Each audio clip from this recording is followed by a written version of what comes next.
আসসালামু আলাইকুম। ভালো আছো? আলহামদুলিল্লাহ। হ্যাঁ, পঞ্চম শ্রেণীর শিক্ষার্থীরা তোমরা ভালো আছো? আচ্ছা, যাও, তোমাদের গণিতজ্ঞ গুণনীয় কথা একটা যোগ্যতা ভিত্তিক সমস্যা স্যারে বোর্ডে লিখছি, একটু শোনো। 3টি ঘন্টা 10, 12, 15 মিনিট পর পর বাজতে লাগলো। ঘন্টা কয়টা? কত মিনিট পর পর? মিনিট।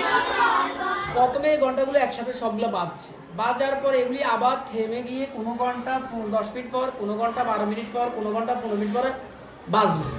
আমাদের প্রথম কাজটা হলো গুণিতক কাকে বলে। গুণিতক কাকে বলে?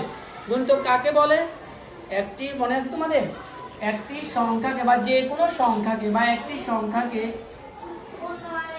হ্যাঁ, একটি সংখ্যাকে অন্য একটি পূর্ণ সংখ্যা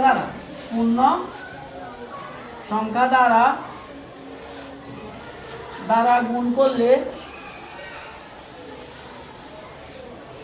যে সংখ্যা পাওয়া যায় তাকে সংখ্যাটির গুণিতক বলে। তাকে সংখ্যাটির গুণিতক বলে। তাহলে একটি সংখ্যা, ধরো আমরা এখানে 12 লিখলাম। হ্যাঁ, এখন 12কে তুমি কত দিয়ে গুণ দিতে চাও? ধরো তুমি 2 দিয়ে গুণ দিবে, তাহলে 12 গুণ 2, তাহলে 12 গুণে কত হলো? 24। আর এই 12 এর গুণিতক হলো কত? 24। 12 গুণিতক কত? 24। আর প্রত্যেকটা সংখ্যা সে নিজে নিজের একটা গুণিতক, সে নিজে নিজের একটা, যেমন ধরো 12 গুণ 1, 12 একে 12, তাহলে দেখো 12 সে নিজে নিজের একটা কি গুণিতক। এবং প্রত্যেকটা সংখ্যা সে নিজেই সবচেয়ে ক্ষুদ্রতম গুণিতক, সবচেয়ে ছোট গুণিতক। গুণিতক অসংখ্য। এখন আমি যদি 12কে 100 দিয়ে গুণ দিই, যে গুণফলটা হবে সেটাই 12 এর গুণিতক। তাহলে গুণিতক অসংখ্য, গুণিতকের কোনো শেষ নাই। আচ্ছা, একটি সংখ্যাকে অন্য একটি পূর্ণ সংখ্যা দ্বারা গুণ করলে যে সংখ্যা পাওয়া যায় তাকে সংখ্যাটির গুণিতক বলে, বা তাকে গুণিতক বলে। যাও, আমাদের এক ক নাম্বার গেল। এবার আমাদের খ নাম্বারে কি বলছে একটু শুনো খেয়াল করে।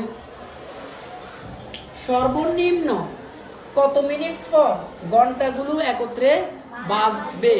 কি লেখা আছে? সর্বনিম্ন কত মিনিট পর? ঘন্টা কয়টা? 3টা। কত মিনিট পর পর একটা বাজে? 10, 12, 15।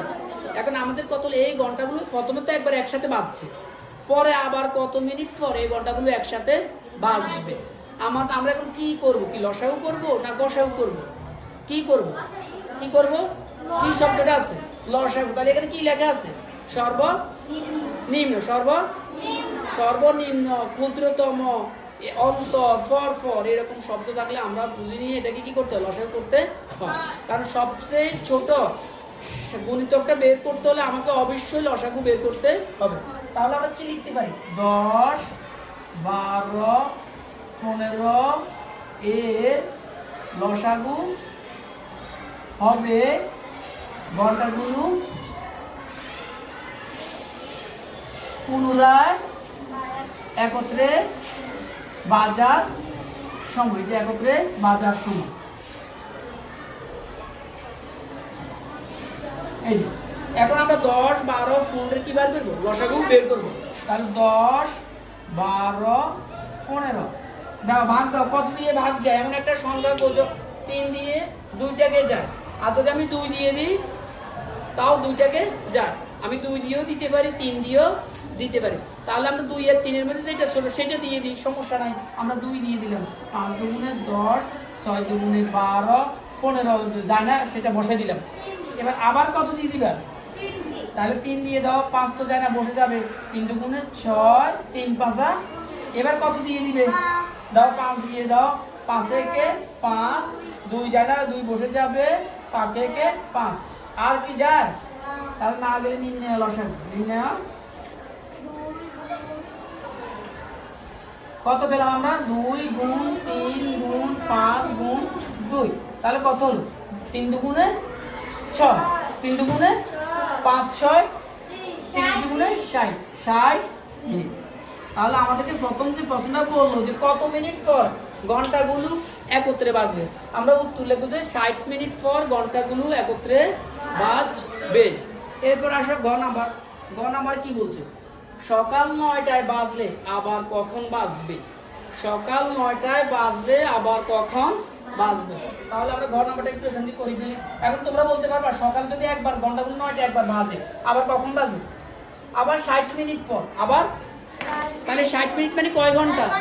1 ঘন্টা। তাহলে আমরা ঘ নাম্বারটা এখান থেকে লিখতে পারি, আমরা জানি এই যে 60 মিনিট সমান 1 ঘন্টা, 60 মিনিট সমান 1 ঘন্টা। তাহলে সকালে একবার যদি 9টা বাজে আবার বাজবে 1 ঘন্টা পর, তাহলে সেই 1 ঘন্টা আমরা কতক্ষণ লিখতে পারি? সকাল 9টার সাথে আমরা যোগ করব ঘন্টাগুলো পুনরায় বাজবে, পুনরায় একত্রে